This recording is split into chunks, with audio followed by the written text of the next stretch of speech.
السلام علیکم ورحمۃ اللہ وبرکاتہ. This is me Ayesha Omar. I hope you all are well انشاءاللہ. آج بات کرتے ہیں آیت نمبر 14 اور 15 کے بارے میں. کل ہم نے پچھلی آیت میں یہ پڑھا تھا کہ جو لوگ بھی صحابہ کا اس ٹائم پہ مذاق اڑایا کرتے تھے، یعنی جب وہ مکہ میں تھے یا کہیں بھی، اور جو بھی معصوم لوگوں کا، مومنوں سے ہٹ کے بھی اگر کوئی معصوم انسان ہے جس کا آپ فائدہ اٹھا رہے ہیں اور بعد میں اس کا جا کے مذاق بناتے ہیں، یا پھر جب تک آپ کو اس کی ضرورت رہتی ہے آپ اس کے ساتھ ہیں، اس کے بعد آپ اس کو چھوڑ دیتے ہیں، تو اس طرح کے لوگوں کا آپ کو تو فی الوقت لگتا ہے کہ مذاق بنا لیا ہے، لیکن حقیقت اس کے ہر وہ انسان جو بھی اس طرح کی کیٹیگری میں آتا ہے کہ لوگوں کا فائدہ اٹھا کے بعد میں ان کو نقصان دیتا ہے، یا پھر کسی بھی انسان کو ٹخنوں سے اوپر شلوار رکھنے والا، داڑھی رکھنے والا لڑکا، یا پھر عبایا کرنے والی لڑکی پیڑنی لگتی ہے، یا پھر کسی بھی طرح سے اولڈ فیشنڈ لگتی ہے، تو معذرت کے ساتھ غلطی ان کی نہیں ہے، غلطی ہماری ہے کہ ہمیں وہ لوگ اس طرح کے لگ رہے ہیں. وہ تو صحابیات کو، اصحاب کو فالو کرنے والے لوگ ہیں، سنتوں کو فالو کرنے والے لوگ ہیں. ہم نے اپنا طریقہ وہی جاہلیت والا رکھا ہوا ہے. وہاں بھی اس وقت یہی سارا کچھ ہوتا تھا.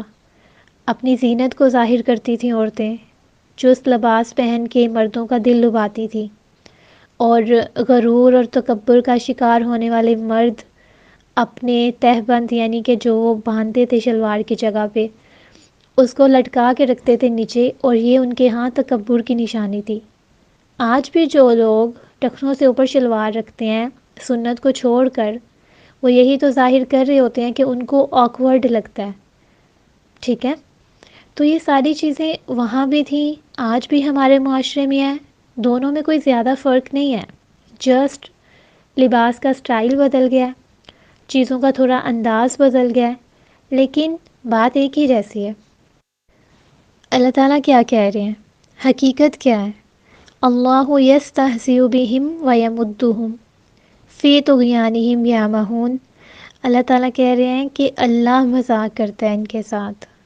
کس طرح سے مذاق ہو رہا ہے؟ اللہ تعالیٰ ان کو ڈھیل دے رہے ہیں. اڑا لو جس کا مذاق بنانا ہے، مومنوں کا بنانا ہے چاہے معصوم لوگوں کا بنا لیں. عام لوگوں کے ساتھ معاملات میں اس طرح سے پیش آنا ہے یا خاص لوگوں کے ساتھ؟ جس کے ساتھ بھی اس طرح کا بیہیویئر کرو گے کر لو، اللہ تعالیٰ نے تمہیں ڈھیل دی ہوئی ہے. کیوں ڈھیل دی ہوئی ہے؟ تاکہ تم اپنی سرکشی میں مزید بھٹک جاؤ اور تمہیں معافی مانگنے کی توفیق ہی نہ ملے. انسان معافی کب نہیں مانگتا؟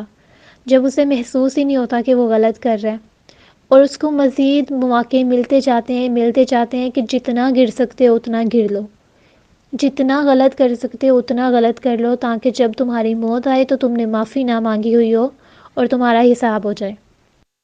کیونکہ اگر ان کو دنیا میں احساس ہو گیا تو وہ معافی مانگ لیں گے، اور جو پھر معافی مانگ لے اللہ تعالیٰ اس کو معاف کر دیتے ہیں. تو ایسے لوگوں کو توفیق ہی نہیں ملتی اس چیز کی کہ وہ بچ سکیں، اللہ تعالیٰ سے بچ سکیں، اس کے عذاب سے بچ سکیں. اور ایسا انسان پھر اتنی سرکشی کرتا ہے کہ وہ بھٹک جاتا ہے، گمراہ ہو جاتا ہے.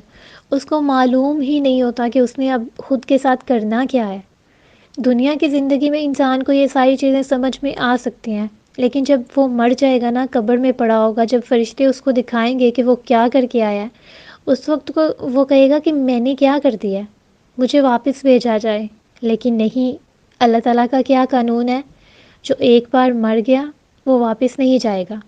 اور ایسے لوگوں کے بارے میں اللہ تعالیٰ کہتے ہیں کہ اگر ان کو واپس زندگی دے بھی دی جائے تو پھر بھی وہ ٹھیک نہیں ہوں گے، کیونکہ انہوں نے پہلی بار جو مہلت دی تھی اس میں اپنا کام کیا کیا.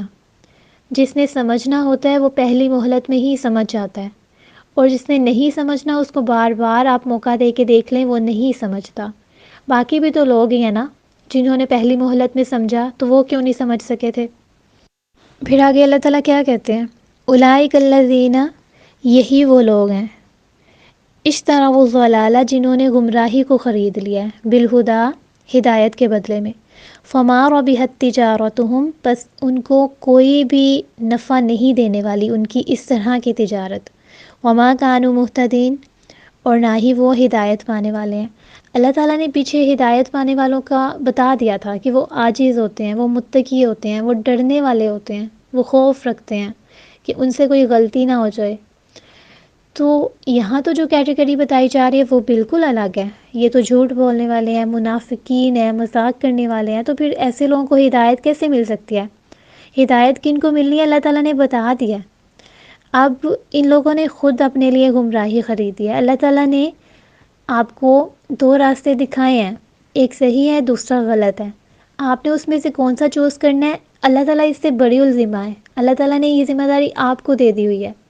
اب اگر آپ نے گمراہی کے بدلے میں ہدایت کے بدلے میں گمراہی خود اپنے لیے خرید لیا ہے، تو پھر آپ نے نفع مند تجارت تو نہیں کی، آپ کو تو یہاں پہ لاس ہو چکا ہے۔ اللہ تعالیٰ نے جب بتا دیا کہ آپ کو کون سا بزنس کرنا ہے، آپ کو کون سی تجارت کرنی ہے، لیکن آپ نے جب خود اپوزٹ سائڈ کو چوز کیا ہے، تو پھر اس کے بعد آپ نے جو تجارت کی ہے وہ آپ کے لیے نفع مند تو ثابت نہیں ہو سکتی، وہ آپ کو ہدایت والے راستے پہ نہیں لے کے جا سکتی۔ اس لیے خود کو کوئی بہت بڑی چیز سمجھنا چھوڑ دیں، عاجز رہیں، لوگوں کا مذاق مت بنائیں، کسی بھی طرح کے لوگوں کا مذاق نہیں بنائیں۔ آج ہم یہاں پہ چند لوگوں کے سامنے ان کا ہنسی مذاق بنا کے خوش ہو لیتے ہیں، کل جب قیامت والے دن اللہ تعالیٰ آپ کا مذاق بنائے گا تو آپ وہاں پہ کیا کریں گے؟ اس دن تو سینگوں والی بکری سے بھی بغیر سینگ والی بکری حساب لے گی۔ اللہ تعالیٰ اس کو سینگ دیں گے بغیر سینگ والی بکری کو، کہ تمہارے ساتھ جو اس نے زیادتی کی تھی اب تم بھی اس کا بدلہ پورا کر سکتی ہو۔ تو آپ سوچئے، آپ کو تو اشرف المخلوقات بنایا، آپ جانور نہیں ہیں، آپ انسان ہیں۔ کل قیامت والے دن جب دنیا کے ہر ایک شخص کے سامنے آپ سے بدلہ لیا جائے گا تو آپ کیسا محسوس کریں گے؟ تو اپنے مقام کو سمجھیے کہ اللہ تعالیٰ نے آپ کو کیا بنایا ہے اور آپ کو کیا کرنا ہے۔ جزاکم اللہ خیراً۔